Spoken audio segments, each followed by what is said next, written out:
질의에 앞서 자료 요구할 시간을 놓쳤어요. 저한테 안 주셔서, 예. 듣기를 안 주셔서. 간단히 자료 요구 먼저 예. 하겠습니다. 저 질의와 관련된 건데요. 여인형 전 방첩사령관 관련해서입니다. 여인형은 12.3 내란 관련해서 안과 공간 회동을 합류를 했습니다. 그런데 기록을 안 남기기 위해서 부하들 차량 또는 비서실 명의 차량으로 대리 배치해서 운행을 시켰습니다. 그래서 비서실 등 방첩사령관이 사용한 비밀 차량 배차 운행 일지를 제출해 주시기 바랍니다. 또 여인형은 내란 회동 등과 관련해서 비용을 지불했다고 합니다. 여인형 방첩사령관 시절 사용한 수억 원대의 지휘 활동비와 국정원 특활비 사용 내역을 제출해 주시기 바랍니다. 국정원 특활비 예산 지침에 제한사항이 생기니까 방첩사가 따로 방첩사 재정혁신 TF 운영계획 및 예. 네, 예. 네, 김선호 장관 대행님, 추미애 의원님께서 말씀하신 것을 오후까지 자료 제출하시기 바랍니다. 네. 그렇게 하십시오. 예, 예.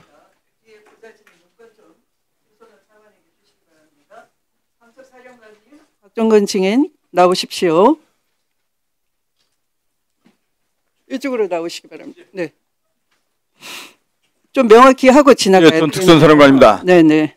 자, 윤석열 피고인은 헌법재판관의 신문에서 본인이 국회의원을 끌어내라라고 곽종근 증인에게 지시한 적이 없다라고 했습니다. 답변해 보십시오. 명확하게 지시하셨고 12월 10일 국방위 때 제가 말씀드린 사항 알았습니다. 분명하게 지시를 한 것이죠. 예. 네. 그리고 김용현 피소추인은 김용현은 피고인은 이 본인도 그 요원을 끌어내라라고 했다라고 변호인과의 신문에서 답변을 했습니다. 그런데 증인은 이 국방위에서 앞에 이렇게 말했습니다. 190명이 아직 다 찾는지 확인이 안 된다라고 윤석열 피고인이 얘기하면서 정족수가 차기 전에 끌어내라라고 얘기를 해서 설령 당시에 그 발언 단어를 요원 또는 인원이라 표현했다 하더라도 앞뒤 맥락상 보면 국회의원만이 그 본회의장 안에 있었지 국회의원 외에 표적물이 따로 있었습니까? 작전팀이 들어가 있었습니까? 의원이나 다른 인원이 들어가 있었습니까? 그렇지 않습니다. 분명히 말해 보십시오. 제가 12월 10일 국방위에서 한 말씀을 정확하게 다시 말씀드리겠습니다.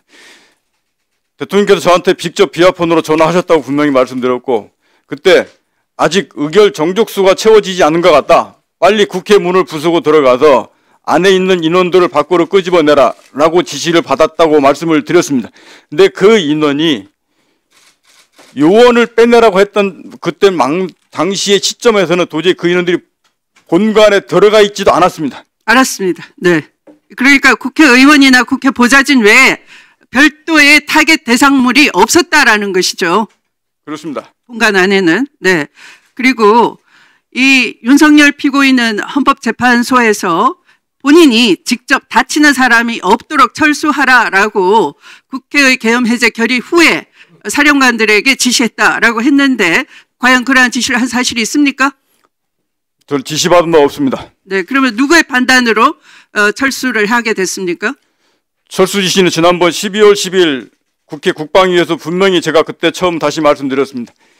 공안시 01분에 비상계엄령 해제안 의결되는 상황을 제가 약 2분 정도 지난 뒤에 의결됐다는 상황을 인식을 했다고 말씀을 드렸고 그 뒤에 이어서 바로 김용현 국방부 장관과 비아폰 통화하면서 저한테 전화를 해서 김용현 전 장관이 어떻게 하냐라고 저한테 먼저 물어봐서 제가 국회 선관위 3군데 민주당사 여론조사 끝 임무 중지하고 철수하겠습니다라고 말씀드렸습니다.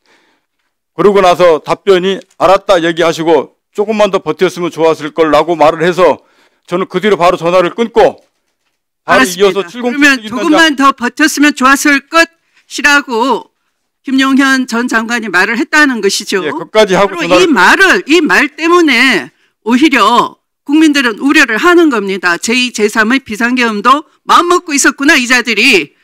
윤석열과 김용현 등은 이렇게 우려를 할 수밖에 없는 것이죠. 그리고 윤석열 피고인은 국회의 질서 예방용으로 군이 들어갔다, 이렇게 얘기했습니다. 그러면 국회 경내나 국회 안팎으로는 국회 관계자들, 보좌진들 또는 국회를 지켜주려고 하는 시민들이 있었는데, 시민들이 서부지방법원 습격한 사람들처럼 당시 폭력적이고 공격적이었습니까? 군이 개입할 만큼 그 치안이 우려됐습니까? 이 부분을 다시 말씀을 드리면, 제가 비상계엄 상황이 발생하기 전이나 그 중간에도 어느 누구로부터 질서를 유지하라, 시민을 보호하라, 경고용이다라는 말을 제가 들은 바가 없습니다. 알았습니다. 그러니까 시민들이 폭도화될 것을 우려할 상황이 전혀 아니었고 국회 안도 그럴 상황이 아니었다라는 것이죠. 그 상황을 국회를 확보한다라는 것은 무슨 뜻입니까? 국회를 확보한다는 것은. 앞서 말씀드렸듯이 그 상황을 제가 그 당시 상황을 판단하는 것은 제가 판단 영역 밖의 문제라고 말씀 먼저 드리고, 다만 그 말을 제가 들은 바가 없고 상황이 끝난 다음에 이후에 그런 말씀을 하시기 때문에 제가 질서 유지였다, 경고용이었다, 시민보호였다는 말을 제가 상황 비상계엄이 끝난 이후에 들었다고 말씀을 드리는 거였습니다. 그 다음 국회 시설을 확보하라고 말씀하신 이 부분은 제가 명확하게 지난번부터 12월 1일 6개 장소에 대한 시설을 확보하라라고 김용현 장관으로부터 제가 받았다고 지난번에 말씀을 드렸습니다. 시설을 확보하라는 의미를 받을 때는 통상 군인들은 명확하게 그 확보하라는 의미를 구현하기 위해서 해야 될 행동과 하지 말아야 될 행동을 정확하게 지침을 둡니다. 근데 당시에 그런 지침 없이 시설을 확보하라는 임무만 저한테 부여됐고, 저도 707 특임단장한테 확보해서 경계하라는 임무를 줬습니다. 그렇게 되다 보니까 최종적으로 국회의원, 지금 여기 계신 안기배 의원님 애들 이노씨 그대로 통과를 시켰습니다. 그 결과로 나타났는데, 그 결과론적인 것을 거꾸로 다시 맨 앞으로 뒤집어서 국회의원을 잡지 말랬다는 말이 거꾸로 나오고 있습니다. 그건 명백히 잘못된 겁니다. 저는 분명히 말씀드리는데, 이것은 현장에 있는 지휘관과 현장에 있는 707 특임단장과 거기에 있던 작전 요원들이 정말로 현명하게 판단하고 대응한 결과물입니다. 이거를 지시에 의해서 그렇게 된 것이 아닙니다. 네, 현장 지휘관들의 현명한 판단에 따른 철수 지시나 재반 후속 조치가 있었는데, 이걸 마치 김용현이나 윤석열 내란 공범들은 자신들이 그렇게 조치를 취했다라고 가로채기를 한다는 것이죠. 저는 그렇게 동의합니다. 저는 그 전에 그런 말을 제가 지시를 받은 바가 없습니다. 네, 됐습니다. 수고하셨습니다. 시간이 절약했다가 다음 질에 쓰겠습니다. 네, 30초요. 네, 알겠습니다. 자, 이어서